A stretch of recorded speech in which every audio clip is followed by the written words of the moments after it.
Hello बच्चों, कैसे हो आप। आज का हमारा टॉपिक है बेटा भीष्म साहनी का जीवन परिचय। सबसे पहले जब हम किसी पाठ को पढ़ते हैं तो उसमें लेखक के विषय में बताते हैं कि कौन से लेखक ने किस पाठ की रचना करी है। तो सबसे पहले हम भीष्म साहनी के जीवन परिचय के बारे में आप लोगों को बताएंगे। जीवन परिचय जब भी ये बोर्ड में बेटा 5 मार्क्स का क्वेश्चन आता है, इसको भी लिखने का तरीका होता है। सबसे पहले जीवन परिचय लिखते हैं जिसमें कि लेखक के जन्म स्थान के बारे में, माता पिता के बारे में, उनकी शिक्षा के बारे में बताया जाता है। तो आइए मैं आप लोगों को जीवन परिचय के विषय में बताती हूँ। जीवन परिचय भीष्म साहनी का कैसा था। भीष्म साहनी का जन्म पाकिस्तान के रावलपिंडी नामक शहर में सन 1915 में हुआ था। इनकी प्रारंभिक शिक्षा कस्बे के स्कूल में हुई। उच्च शिक्षा के लिए ये लाहौर गए। वहाँ से अंग्रेजी में एमए किया और कालांतर में पीएचडी की उपाधि प्राप्त की। आजीविका के लिए अध्यापन कार्य अपनाया। बहुत समय तक दिल्ली के जाकिर हुसैन कॉलेज में अंग्रेजी पढ़ाते रहे। भीष्म के बड़े भाई बलराज साहनी थे जो प्रगतिशील नाटकों और फिल्मों से जुड़े थे। बचपन से ही भीष्म पर बड़े भाई का प्रभाव था। दोनों भाई मिलकर घर पर खेल खेल में नाटकों का मंचन किया करते थे।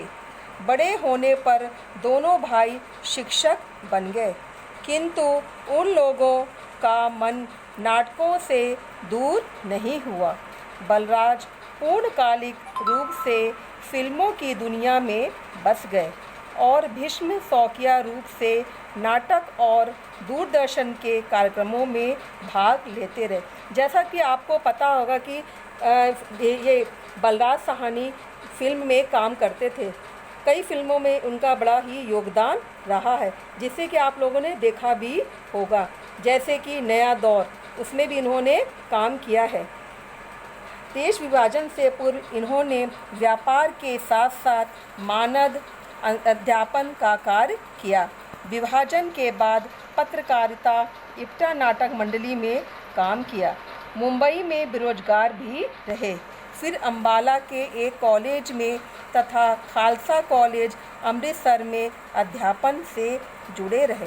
कुछ समय बाद स्थायी रूप से दिल्ली विश्वविद्यालय के जाकिर हुसैन कॉलेज में साहित्य का अध्यापन किया। लगभग 7 वर्ष विदेशी भाषा प्रकाशन गृह मॉस्को में अनुवाद के पद पर भी कार्यरत रहे।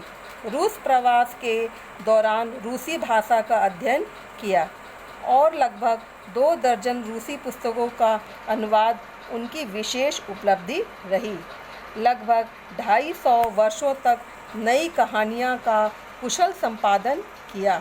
ये प्रगतिशील लेखक संघ तथा अफ्रो एशिया लेखक संघ से भी संबद्ध रहे। इनका देहांत 2003 ईस्वी में हुआ। इस प्रकार से बच्चों ये इनका जीवन परिचय था। इन्होंने रचनाएं भी लिखी। जो रचनाएं इन्होंने की हैं उन रचनाओं के बारे में आपको बता रही हूँ।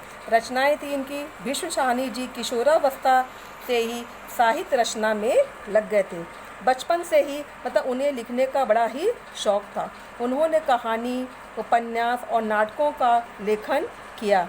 उनके प्रमुख कहानी संग्रह इस प्रकार हैं। क्या क्या कहानी उनकी? भाग्य रेखा, भटकती राह, पहला पाठ, पटरियाँ, वांछ और झरोके। इसके अतिरिक्त उन्होंने उपन्यास भी लिखा जो इस प्रकार है। उपन्यास कौन कौन से? तमस, कड़ियाँ और बसंती। तमस पर उन्हें साहित्य अकादमी पुरस्कार मिल चुका है। सन 2002 में उन्हें अकादमी की मेहता फेलोशिप भी मिली है। तमस पर दूरदर्शन का धारावाहिक भी प्रकाशित हो चुका है। उनके साहित्यिक अवदान के लिए हिंदी अकादमी दिल्ली ने उन्हें शलाका सम्मान से सम्मानित किया। ये क्या थी बच्चों, उनकी रचनाएं थी। इन्होंने रचनाओं में बड़ा ही अच्छा अपना योगदान दिया, जिसके कारण उन्हें कई पुरस्कार भी मिले। अब क्या है इनकी भाषा शैली। भीष्म साहनी की भाषा शैली सीधी सादी है। साधारण शब्दों में वो अपनी रचनाएं लिखा करते थे। उन्होंने कहीं भी क्लिष्ट शब्दों का प्रयोग नहीं किया है। उनकी वर्णनात्मक शैली हमें प्रभावित करती है। उनकी भाषा में उर्दू शब्दों का प्रयोग विषय को आत्मीयता प्रदान करता है। उनकी भाषा शैली में पंजाबी भाषा की सीधी महक हमें महसूस की जा सकती है, सौंधी महक उनमें महसूस कर सकते हैं। साहनी जी छोटे छोटे वाक्यों का प्रयोग करके विषय को प्रभावी एवं रोचक बना देते हैं। संवादों का प्रयोग वर्णन में ताजगी ला देता है। इस प्रकार से क्या कहते हैं, भीष्म साहनी जी ने अपनी एक रचना भी लिखी जिसका नाम ये गांधी, नेहरू और यासर अराफात है, जिसके विषय में मैं आपको बताऊंगी।